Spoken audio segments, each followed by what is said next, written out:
Makinabang ka ba sa bagong senior pension? Mga kababayan, sandali lang.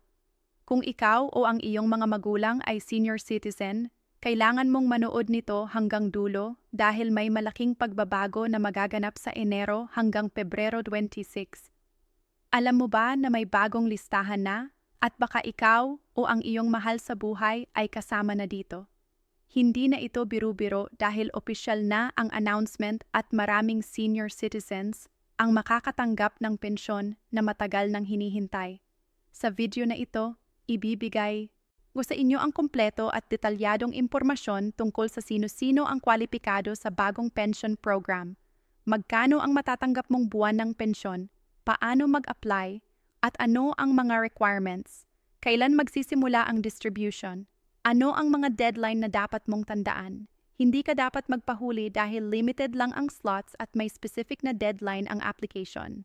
Marami ng seniors ang nag-aabang at baka malate ka pa. Kaya mga ka-YouTube, kung gusto mong malaman kung kasama ka sa listahan at paano makakakuha ng benepisyo na ito, manatili at panoorin ang buong video. At huwag kalimutan, kung nakatulong sa'yo ang video na ito, paki-like at isubscribe para sa mas maraming updates tungkol sa senior benefits at programs. Mga kababayan, magandang araw sa inyong lahat. Ako nga pala si Your Name at welcome sa channel na ito kung saan kami ay nag-o-update ng mga pinakabagong balita tungkol sa government benefits, pension programs, at lahat ng dapat ninyong malaman para sa inyong kinabukasan at sa kinabukasan ng inyong pamilya. At sa video na ito, talagang sobrang importante ang topic na ito dahil direktang nakakaapekto ito sa milyon-milyong senior citizens dito sa ating bansa. Alam ko na marami sa inyo ay naghihintay na ng mahabang panahon para sa update na ito. Ilang taon na rin nating pinag-usapan ang bagong pension program para sa ating mga senior citizens. At ngayon, opisyal na po ito. Hindi na ito chismis. Hindi na ito chismis sa kanto, kundi tunay na balita na galing mismo sa gobyerno.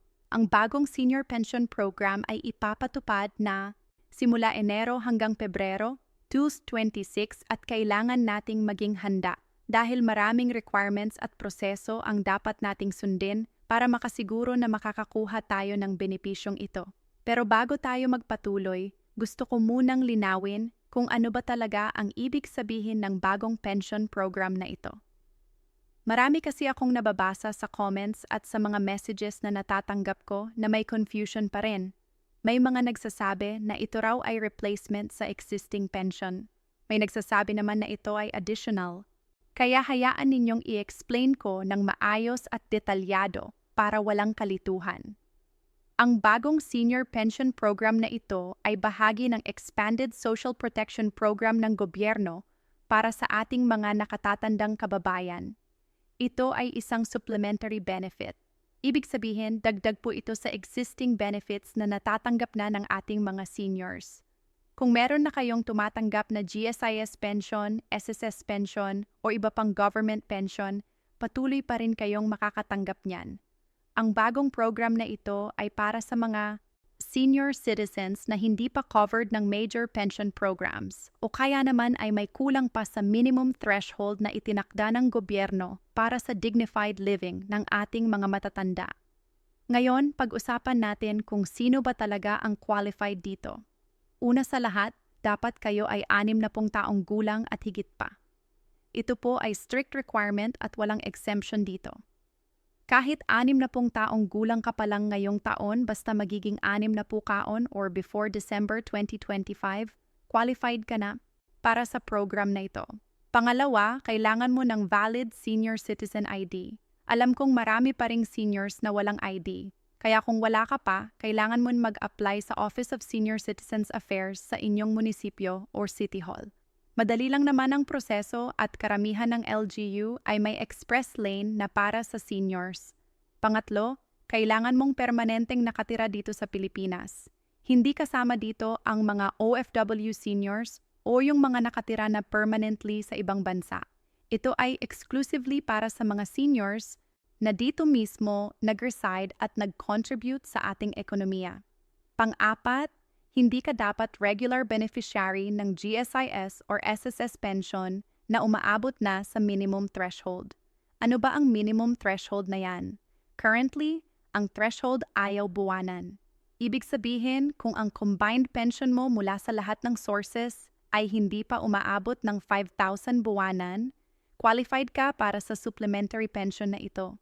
Pero may additional requirements din tayo na kailangan ninyong alamin.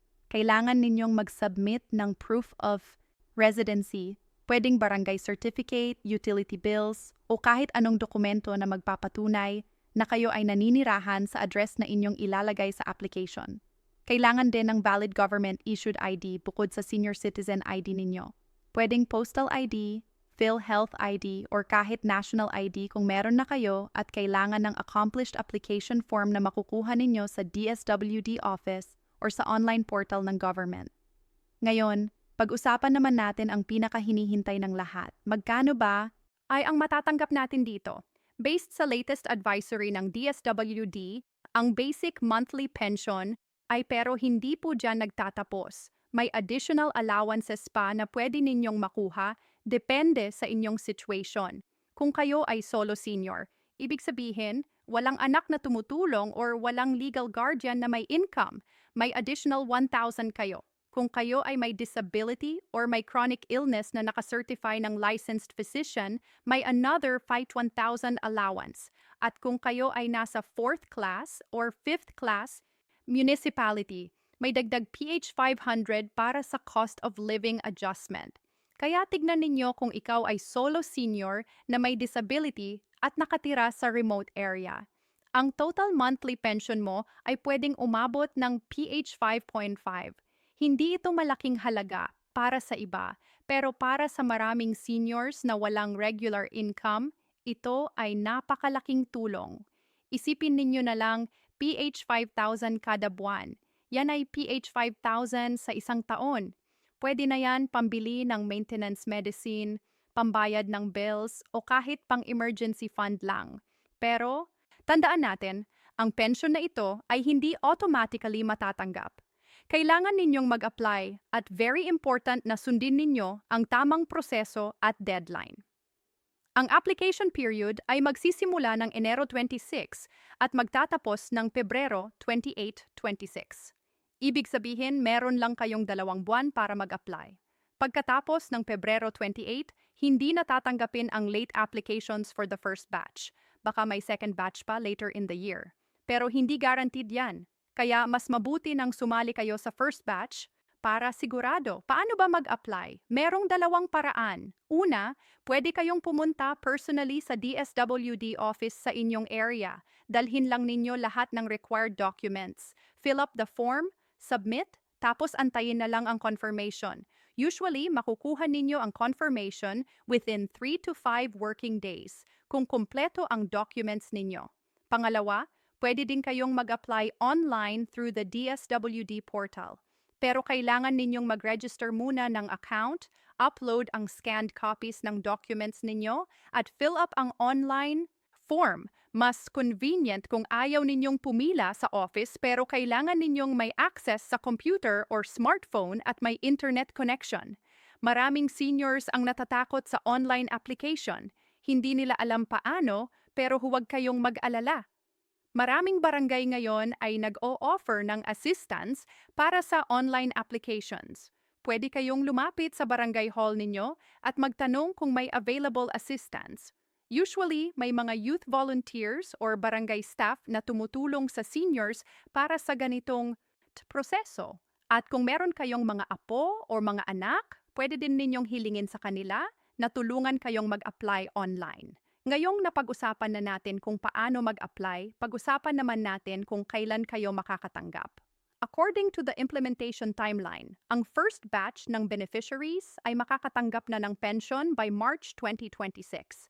Ibig sabihin, kung nag-apply kayo ng January by March, meron na kayong pension. Ang payout ay monthly at pwede ninyong piliin kung paano ninyo gusto matanggap. May 3 options kayo. Unang, direct deposit sa bank account ninyo.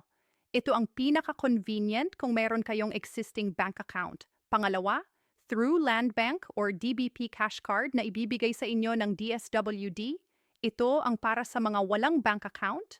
At third, through partner remittance centers. Kung nasa remote areas kayo na walang bank branches, ang maganda dito, walang maintaining balance ang cash card at walang transaction fee kung gagamitin ninyo sa ATM ng Land Bank or DBP. Kaya kahit malayo kayo sa city centers, may access pa rin kayo sa pera ninyo at every month, automatically credited na ang pension ninyo.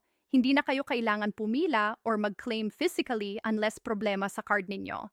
Pero syempre, bilang responsible citizens, kailangan din nating pag-usapan ang mga obligations natin bilang beneficiaries. Una, kailangan nating i-update ang DSWD every year kung may changes sa ating status.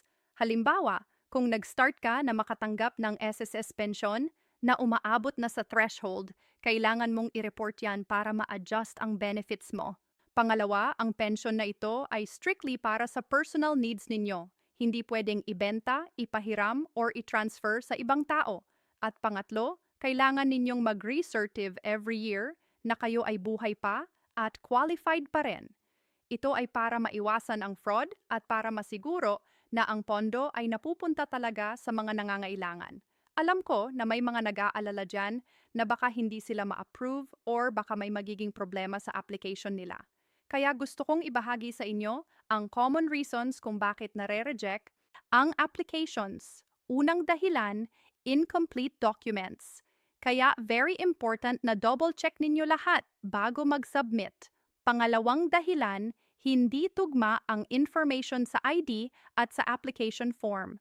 Halimbawa, iba ang spelling ng name sa senior citizen ID ninyo compared sa birth certificate. Kaya siguraduhin ninyo na consistent lahat ng documents ninyo. Pangatlong dahilan, hindi nakapag-submit within the deadline. Kaya ulitin ko, Enero 2 hanggang Pebrero, 28 lang ang window ninyo. At gusto ko ring i-address ang mga common questions na natatanggap ko. Una, pwede ba kayong mag-apply kung wala kayong birth certificate? Yes, pwede. May alternative documents na pwedeng gamitin like baptismal certificate or late registration of birth. Pangalawa, ano mangyayari kung namatay ang beneficiary? Ang pension ay automatic na ma-terminate pero may death benefit na one-time payment na ibibigay sa legal heirs. Pangatlo, pwede ba kayong mag-apply kung nasa ospital kayo or bedrid? Yes, may provision para sa representative application pero kailangan ng special power of attorney at medical certificate. Marami rin akong naririnig na nag-aalala sa sustainability ng program. Totoo bang matagal itong tatagal o baka after isang taon mawala na? Based sa government statements, ito ay fully funded program na backed by national budget allocation. May med funds na specifically para dito at ang projection ay minimum of 5 years ang guaranteed implementation. At syempre, kung successful ang program at nakikita ng government na talagang may positive impact, malaki ang chance na ito ay maging permanent fixture ng social protection system natin. Gusto ko ring i-highlight na ito ay parte lang ng mas malaking social reform agenda ng government. Kasunod nito ay may mga planned programs din para sa persons with disabilities, para sa solo parents at para sa indigenous peoples, kaya nakikita natin na gradually nag-expand ang safety net ng government para sa vulnerable sectors. At ito ay magandang development dahil ibig sabihin, unti-unti nang nare-recognize ang importance ng social protection hindi lang para sa empleyado kundi para sa lahat ng Pilipino. Para sa mga meron pang tanong or concerns, meron kayong pwedeng tawagan na hotline. Ang DSWD hotline ay available from 8:00 a.m. to 5 p.m. Monday to Friday. Mayon din silang email support at Facebook page kung saan kayo pwedeng mag-send ng messages at very responsive naman sila based sa feedback na natatanggap ko mula sa viewers. Usually, within 24 hours, may reply na kayo. Sa pagwawakas, gusto kong hikayatin kayong lahat na samantalahin itong opportunity. Hindi ito basta-basta benepisyo. Ito ay recognition ng government sa contributions ninyo sa society. Kayo ang bumuo ng Pilipinas na ating tinatahanan ngayon. Kayo ang nagtrabaho, nag-aral, nag-sacrifice para sa susunod na henerasyon. At ngayong senior citizens na kayo, deserve ninyo ng dignified life at security. Kaya mga ka-YouTube, kung kayo ay qualified, Mag-apply na. Kung ang parents ninyo ay qualified, tulungan ninyo silang mag-apply. Kung may kakilala kayong senior na walang kamag-anak na tumutulong, i-share ninyo sa kanila ang video na ito. Let's help each other para walang maiwan sa programang ito. At huwag kalimutang mag-like ng video na ito, mag-subscribe sa channel, at i-click ang notification bell para updated kayo sa latest news tungkol sa government programs at benefits. Maraming salamat sa pakikinig at hanggang sa muli. Ingat tayong lahat. M.